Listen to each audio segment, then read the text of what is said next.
Welcome to Green Fashion Dialogues, the official podcast of the STARS project. I'm Simona Vettore, junior expert in circular economy and your host. STARS is part of the Erasmus Plus program, co-financed by the European Union.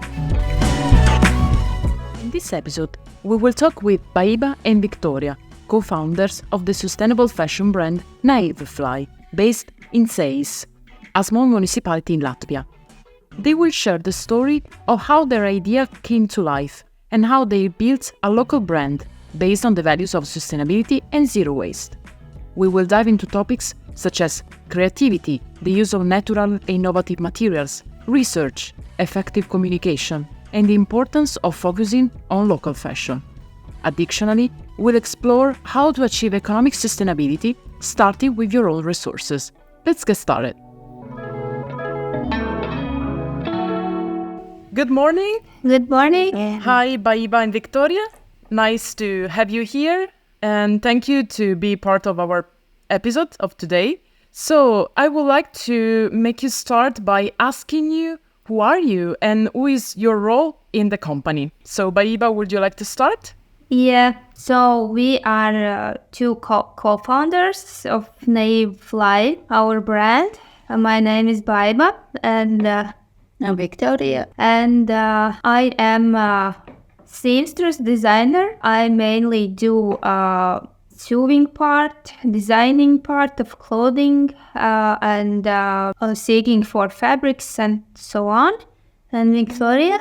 I'm a graphic designer. I made our homepage, made pictures for social media, video, and yes, so on. In short, what is our project is that we make sustainable clothing for women who strives for conscious consumption, choosing basic garments that lasts long, both practically and morally. And long version, what does that mean? Is we focus our brand in two main ways. First, our line is basic line, where we have such basic garments like shirts, shirt dresses, pencil skirts, summer dresses, wrap dresses, for example, etc. And second direction, what we quite recently started is zero waste and low waste direction. That means that we are designing and placing patterns the way that there is very little leftovers of fabric. Mm-hmm. Like for example, in conventional industrial cutting garment, there might be 15 till 13% leftover of fabric, and that's a lot. In zero waste and in low waste, I have calculated it's like 1% to 3%. So it depends how you need to change that pattern sometimes. Okay. The one more thing is that we have developed our project independently. We haven't taken any loan or we don't have any investment money. So we have started this from zero with our funds. Well, it's not easy, but it allows us, to keep our vision. Yeah, of course. So it's a very interesting story, and I would like to start from the beginning. So I would like to ask you if you can share your life path and the relationship with fashion. I'm very creative. It's fundamental part of my life. From a young age, I loved crafting things by my hand, and it begins with sewing dresses for dolls, and then sewing for my friends. And this naturally implementation toward crafting and designing feels like a logical progress to this NaiveFly project. Fashion, I think, is important for all of us. And I remember when we growing up in Latvia during the post-Soviet Union crisis, annual tradition of buying new clothes at the end of August before school, one time of year. Once a year, it usually was 2 pairs of jeans, some sweaters, some t-shirts, both a size larger to fit last as we grow. I think modern minimalist might dream of this extreme capsule wardrobe as we felt as child. And yes, and I think it's this experience instilled in me a kind of eternal hunger of clothes and shopping. Yes, I need more, and only with self-reflection and thinking about it, I can become a more clever customer. And this NaiveFly project showed me how to do it. I think more about this, because if you are part of sustainable brand, you can be shopaholic. I think, yes. Sure. But your story makes me think that someone like you would have go to shop like on H&M, Shein, so fast fashion, where clothes are lots and they are cheap. So how did you have the idea of becoming a sustainable fashion brand? It's Baiba's idea. She worked previously.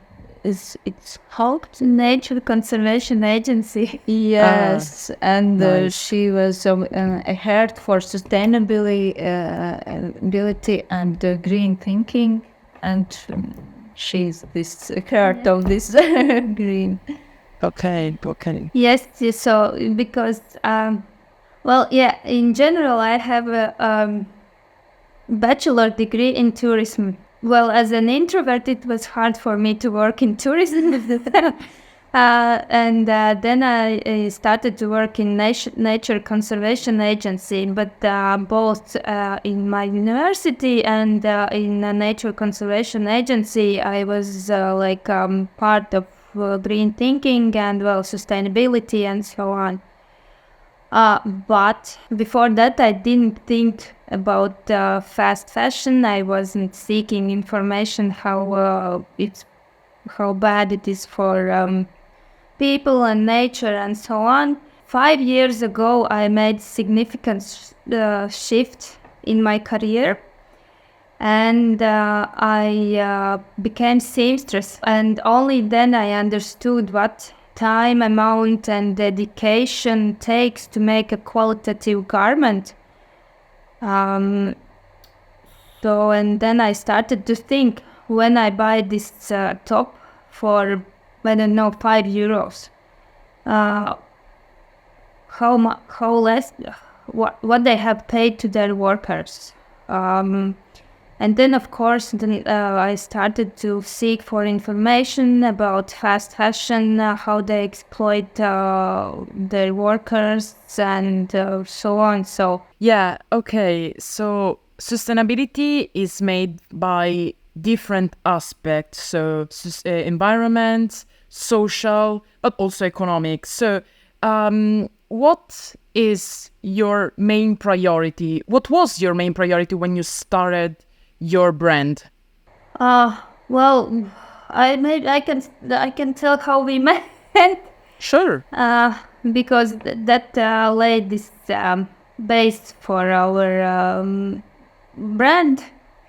So I was working. Well, we are here in Cēsis, in small town of Latvia, and we have this co-working space where we can rent place for workshops and table for graphic designers and also architects and so on. So as I knew Victoria a bit earlier, I went to her with the question, can we make a homepage? Because I wanted to ready-made garments, not to only take individual clients.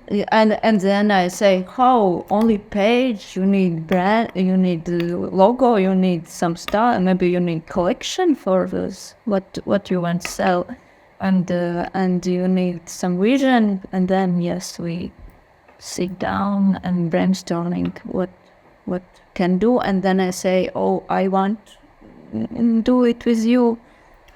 Yes. Yeah, so we started collaborate, and well, we have quite ideal this variant because I am seamstress. I can do a lot of myself, and Victoria is graphic designer, so she can make home pages, polish look and make it more commercial, maybe. Yeah, and then about sustainable practices. At the beginning, we were searching information about sustainable fashion in general, and the suggestions for sustainability in fashion there is near limitless. Because you can there was written information from starting how to make your buildings energy efficient to how to make garments sustainable. So yes, and as a small brand, we understood that we can't choose everything, that we need to choose those sustainable practices that aligns with our visions. And we have several key practices. One of them is we primarily use natural fabrics like linen, cupro, cotton. Of course, if you have a small brand, at some point you will have to seek for middle ground. So for winter we have fabrics that are blends, so we couldn't find any other solution.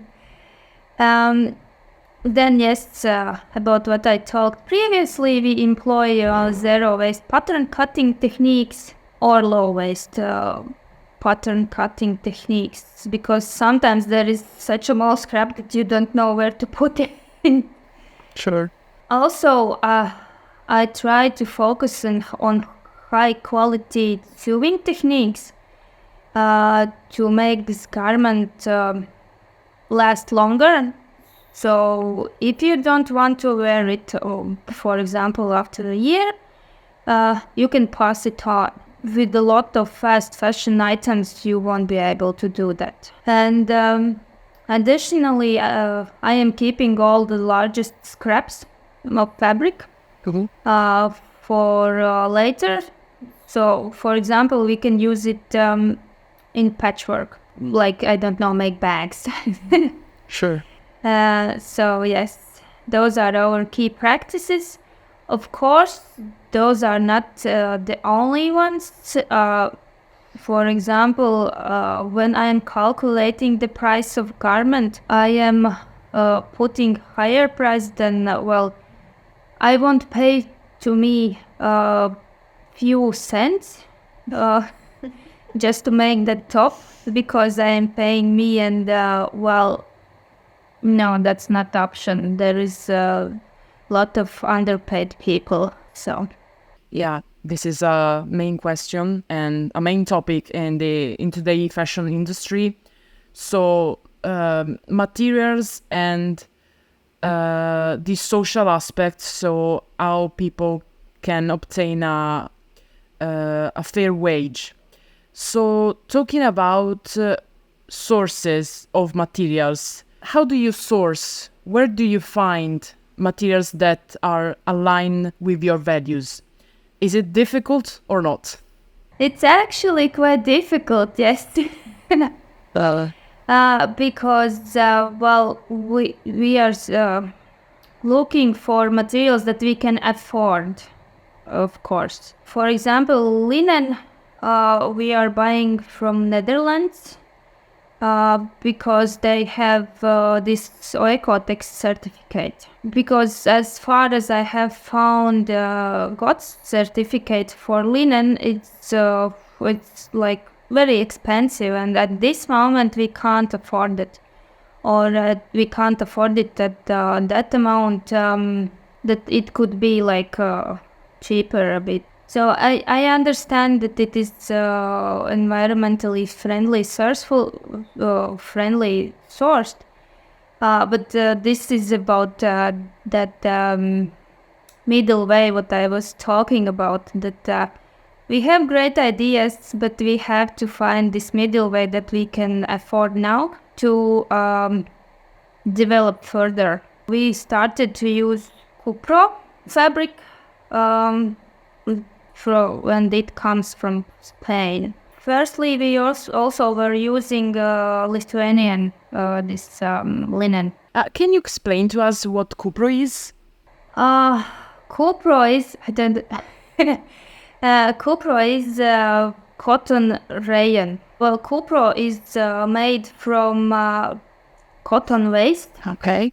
I am not this fabric engineer, so I can't tell about this process, but as far as I read, Cupro is made from cotton waste, and it also can be made from old t-shirts. So basically, yeah, it's cotton rayon. And as we know that there is different rayons like pencil, well, usual rayon. So yeah.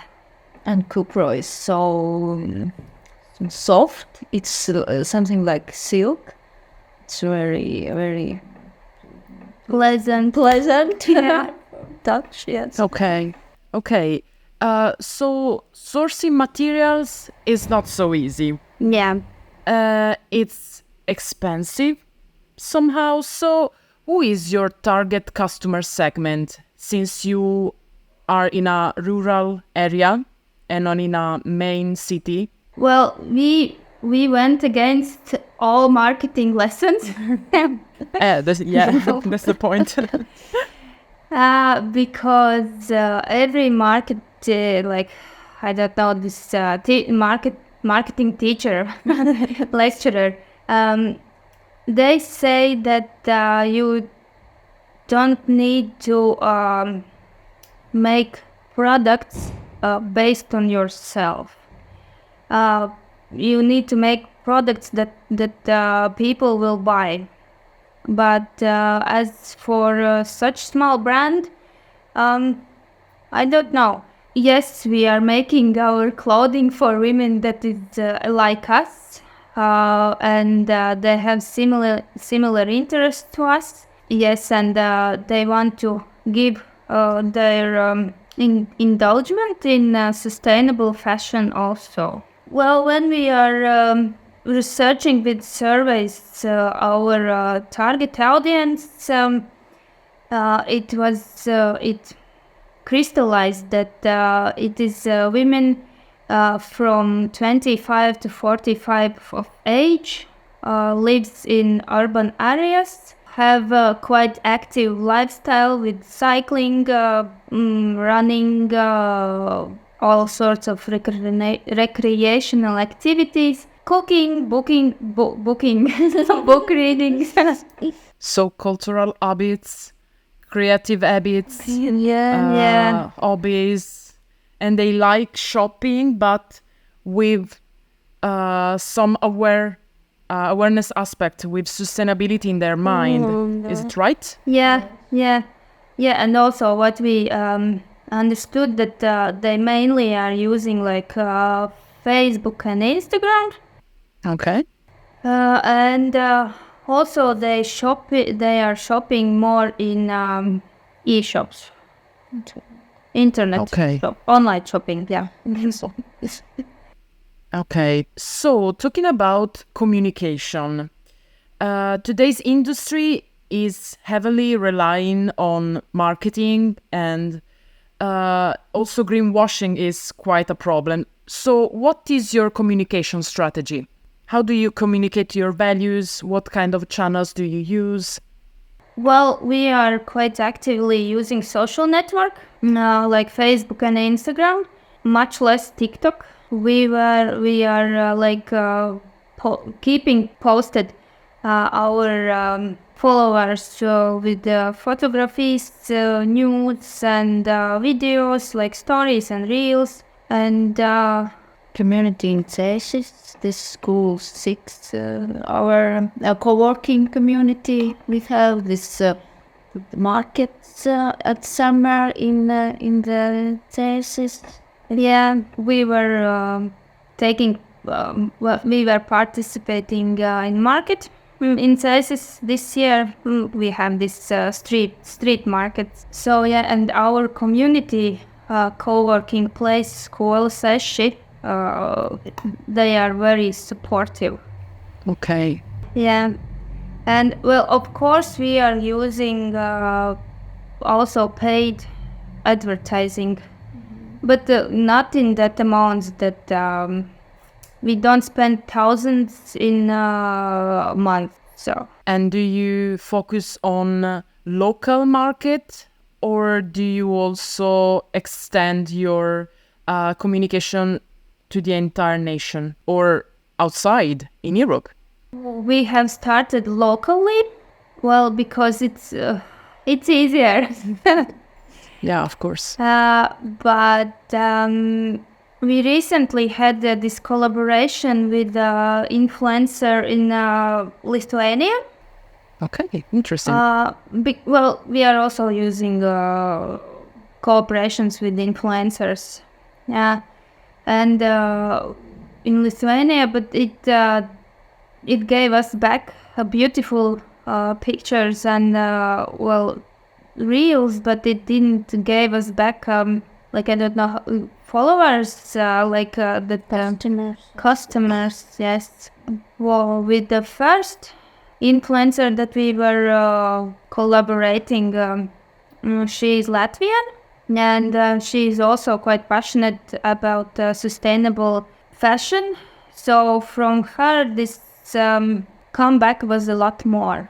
So it was useful to collaborate with those influencers. Did you find useful to have this collaboration, right? Well, first one was very useful.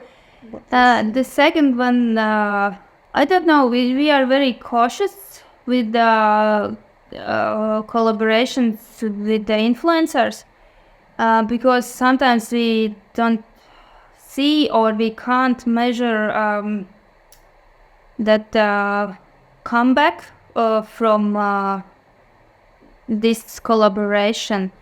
And as a small brand, we cannot afford to waste a lot of money on like paying big influencers. And I don't know how fruitful it is in the end. I see. So, yeah. So it is worth to try, but you have to be also very cautious. Sure. So, talking about advice, would you like to share the first step that you made when you started your project? So, how did you start it? The first thing that you made? Our advice is to start with clear vision. What you want to make, what are your basic values. And here we mean not only not your values as brand, but your values as a person, because what stands besides the brand. it's you. So at first you have to understand your core values.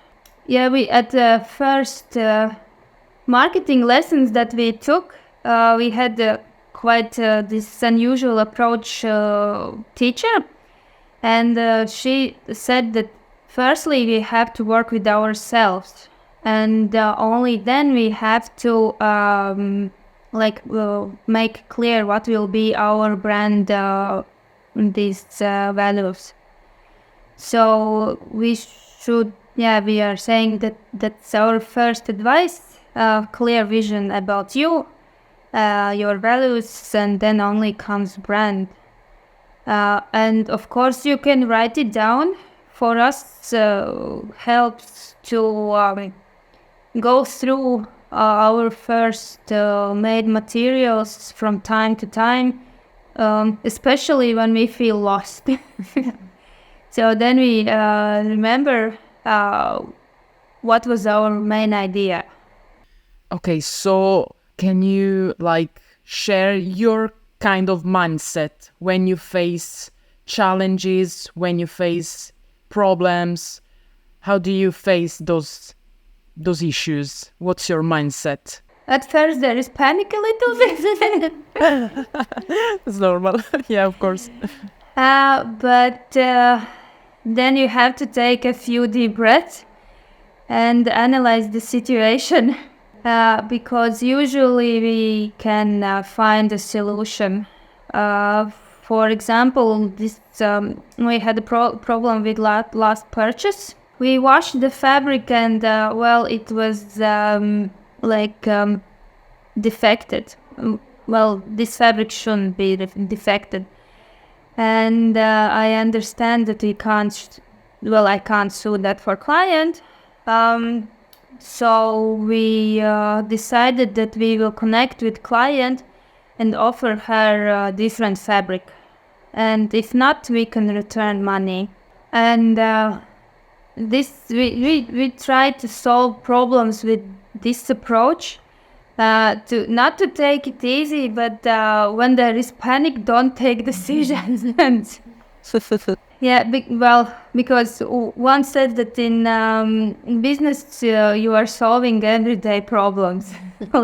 Business is one big problem solving. This is a nice advice. So talking about challenges, what is the main challenge that you face while developing the project?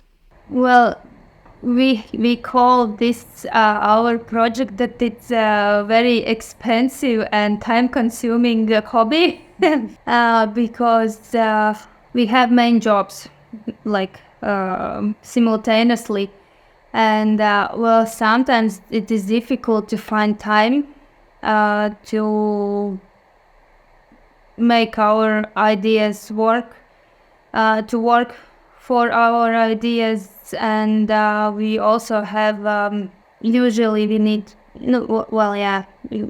we need money. Money for a So that's why we have these main jobs. That is our biggest struggle. Well, sometimes we are thinking that maybe we should make this brave step and quit our jobs. Yeah. And do only this. Maybe it's time to do it. Yeah, because for me, I sometimes feel that I want to do stuff only for NaiveFly, but I have to sew skirts, for example, for other person. Sure. So time management is your friend, is your best friend. Yeah. I would like to ask you also about zero waste approach, because fashion is the farthest thing from zero waste.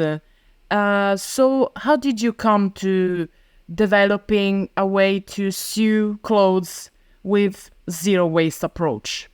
It was difficult. How did you find this solution? experimenting and researching other people practice. Yeah. Because this zero waste, I have had seen it previously on Pinterest and Google, but I haven't thought about that. And then Victoria came to me and said that, this is something interesting. Maybe we should try it.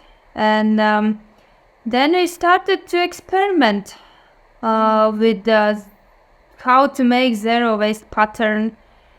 I have to a little bit break my thinking because in zero waste it's simple but not simple to make zero waste patterns. So and what we are doing, we are of course seeking materials in the internet, looking at the available patterns that they have in this pattern layout. And I can say that the things that you can make in zero waste pattern cutting techniques, they are very diverse. I haven't grew until that step level that I can look at the fabric and make their 3D project. 3D project.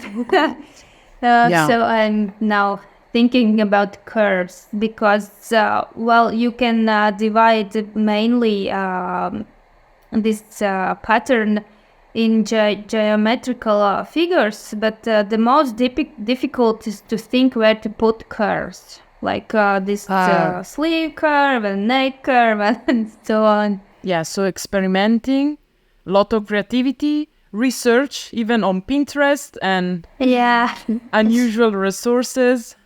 Thank you. That's very interesting. And if you should share a success story or a milestone that you are particularly proud of, what will be? One of them is definitely homepage. So your website. Yeah, website. We started this project, now it's 3 years. Yes.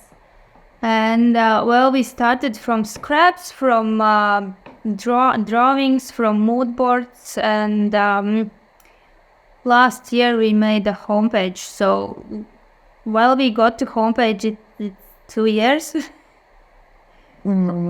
Yes, because we need this understanding who we are, and what is our collection.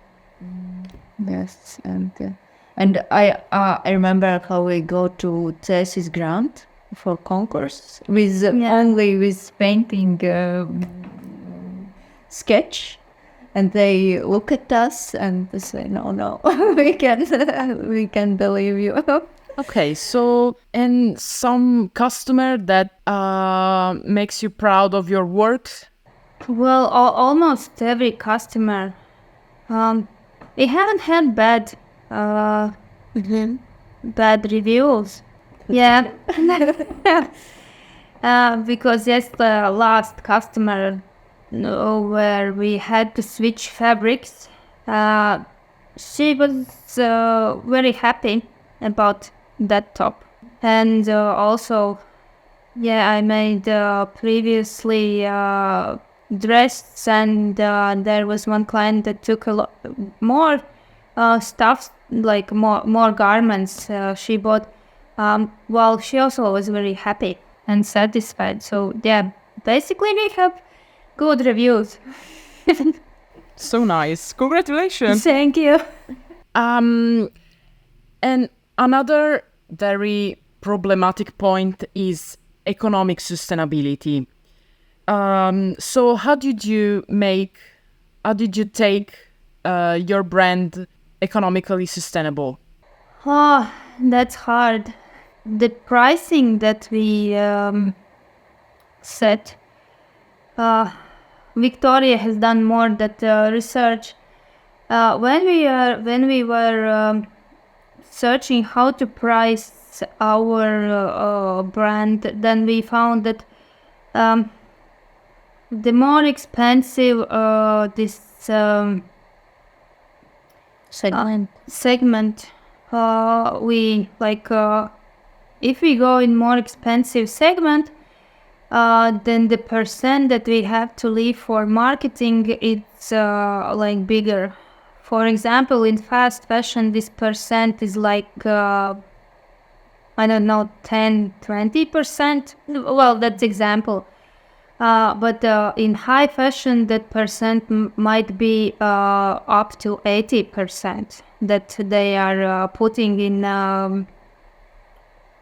marketing. So yeah, you think that considering the price of luxury brands that we know aren't sustainable at all. Yeah, I heard. So do you think that is it possible to wear sustainable clothes without paying so much? Well, yes, as we heard that high luxury brands are not so sustainable. Yeah. So that is one of my ideal dream, that people would more buy local brands than like I don't know, their Dior and what is there else? Those, but if you don't pay for marketing, no one knows about you. Yes, It's a problem. so yeah, we calculate our price. We take in count that some part of that we will go for advertising, because if we don't advertise, no one will know about us. Of course, there is that part, I don't know how to say in English, that you get your customers from ex-clients' reviews. Also, it's like advertising mouth to mouth.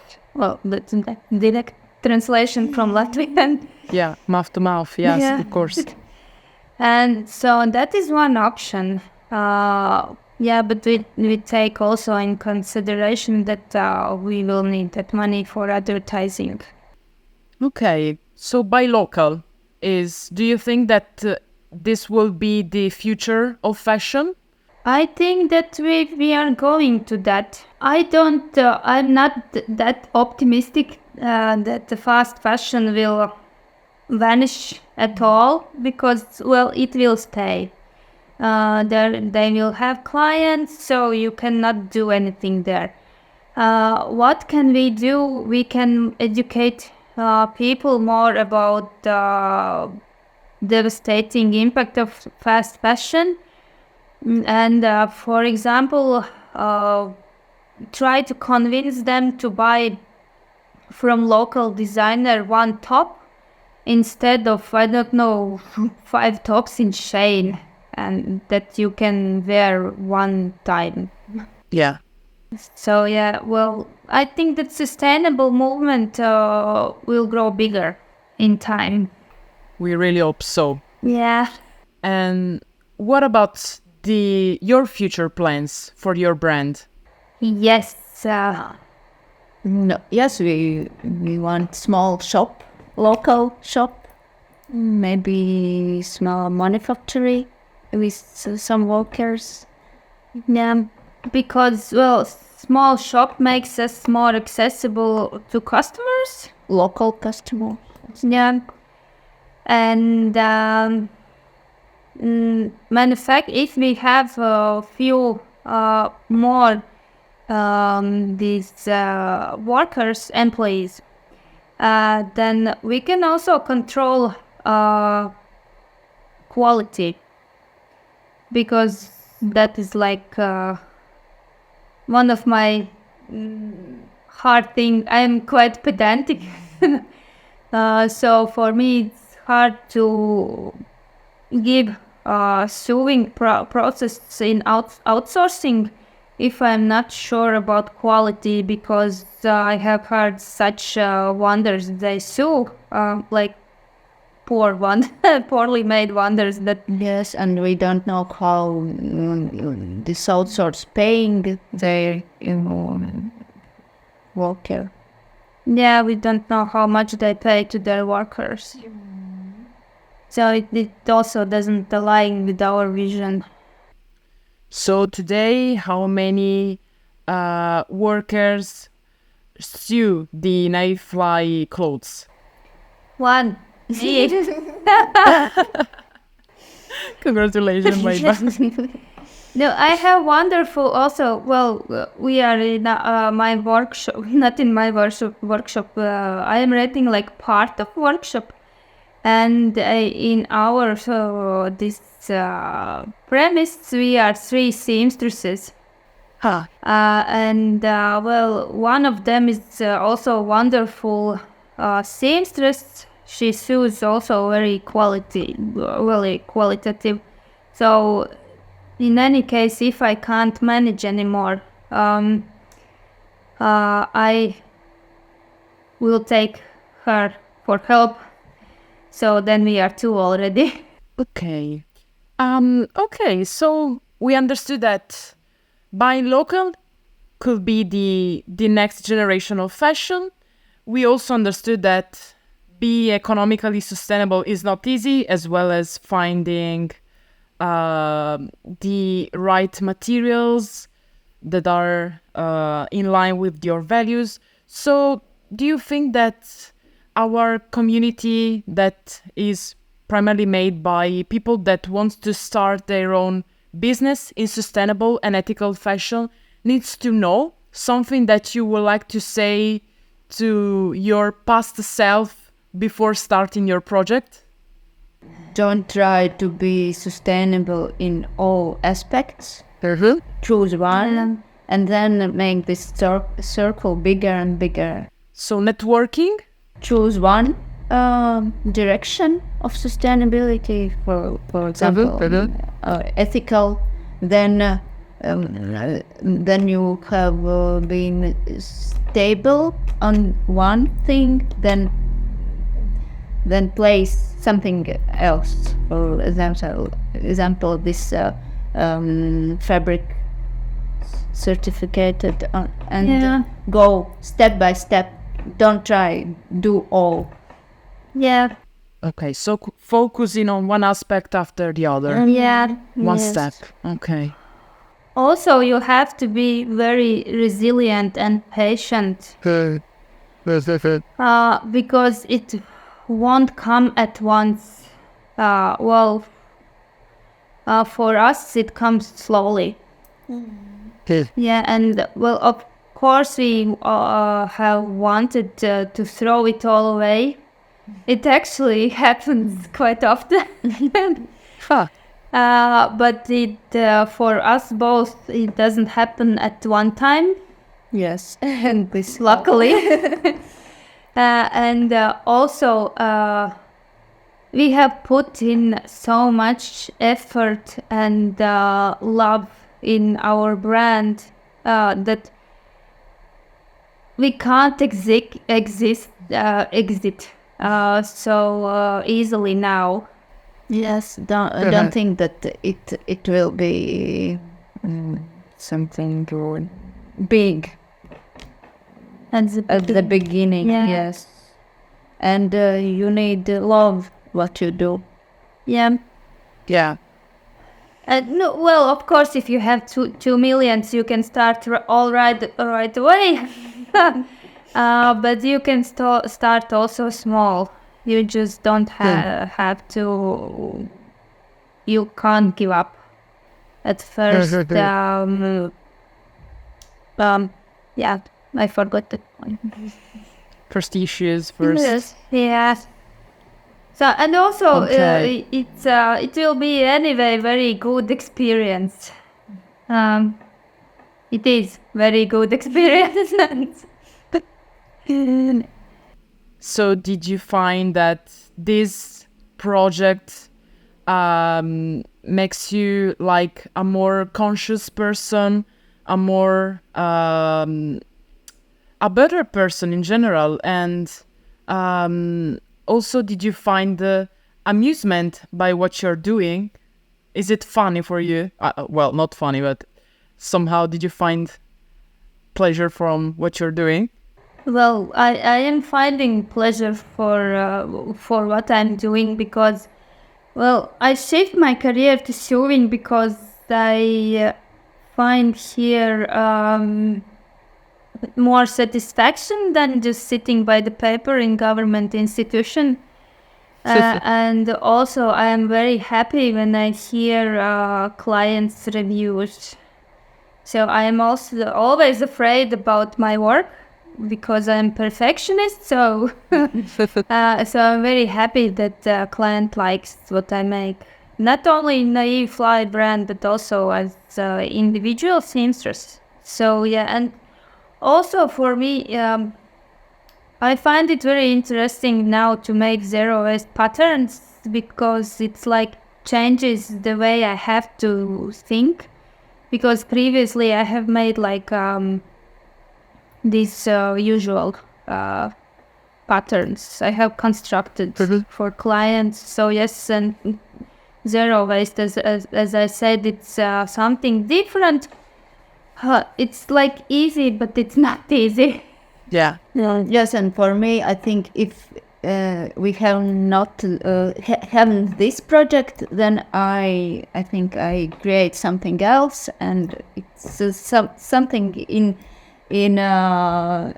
inside that comes out. It needs some creative way to came out, and if it's not NaiveFly, maybe it's something else. Yes, so we would have probably some different expensive hobby. Yes.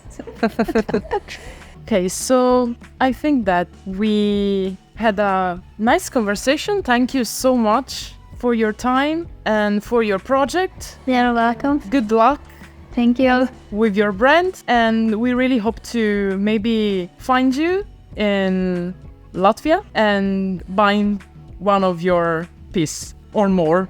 Thank you. Thank you. Have a wonderful day. Thank you so much. Bye. Bye. Thank you for joining us on this episode of Green Fashion Dialogues. We hope you will find our discussion insightful and inspiring. If you enjoyed this episode, please subscribe to our podcast and leave us a review. You can also follow the Stars Project on social media to stay updated on our latest initiatives and events. Remember, together we can make fashion more sustainable and inclusive. Until next time, I'm Simona Vettore, and this has been Green Fashion Dialogues.